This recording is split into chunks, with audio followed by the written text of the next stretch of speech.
Hello. ഇന്ന് സയാൻകുട്ടനും സനമോക്കും evening വരെ class ഉണ്ട് കേട്ടോ.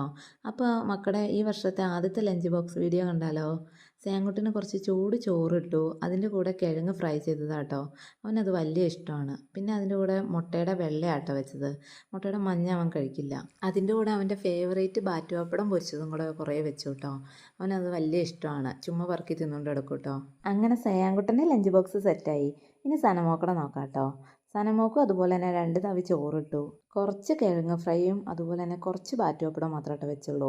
സനമോക്ക് വലിയ താല്പര്യമില്ല ഈ കറികളൊന്നും. കുറച്ച് മാങ്ങാച്ചാറും കൂടെ വെച്ചിട്ടുണ്ട് കേട്ടോ. പിന്നെ അതിൻ്റെ കൂടെ സനമോക്ക് ഇന്നലെ തൊട്ട് പറയണതാണ് ചക്കക്കുരു മാങ്ങയും മുരിങ്ങക്കോലൊക്കെ കൂടി കറി വെച്ച് കൊടുക്കണമെന്ന്. അപ്പോൾ അത് രാത്രി തന്നെ വെച്ച് വെച്ചായിരുന്നു കേട്ടോ. അപ്പോൾ അതും ഒരു ടിന്നിൽ അടച്ചു കൊടുത്തു. ഇനി അവർക്ക് സ്നാക്സ് ആയിട്ട് കൊടുത്തു വിട്ടത് ബോർബോണിൻ്റെ ബിസ്ക്കറ്റാട്ടോ. അതുപോലെ തന്നെ കുറച്ച് നട്ട്സും വെച്ച് കൊടുത്തിട്ടുണ്ട്. ഇവർക്ക് സ്കൂളിൽ സ്നാക്സ് ബോക്സ് അലൗഡല്ല കേട്ടോ. ഇവർക്ക് തിരിച്ചു വരുമ്പോൾ ബസ്സിൽ വെച്ച് കഴിക്കാൻ വേണ്ടിയിട്ട് കൊടുത്തു വിടുന്നതാണ്. അങ്ങനെ 2 പേരുടെയും ലഞ്ച് ബോക്സും സ്നാക്സ് ബോക്സും റെഡിയാക്കി കേട്ടോ. 2 പേരും പോകാൻ വേണ്ടി റെഡി ആയിരിക്കുന്നതാണ്. ഇന്നലെ ഒരൊറ്റ ദിവസം പോയപ്പോൾ കിട്ടിയ ഇഞ്ചുറികളാട്ടോ ഇത്. എന്ത് പറ്റിയതാണെന്ന് വെച്ചിട്ട് അവൻ അറിയില്ല എന്നാട്ടോ പറയണേ. എന്നാ ചെയ്യാനാ, ഇനി എന്തൊക്കെ കാണാൻ കിടക്കണം ഈ കൊല്ലം. അപ്പോൾ ഇന്നത്തെ വീഡിയോ ഇത്രയേ ഉള്ളൂ. ബായ്.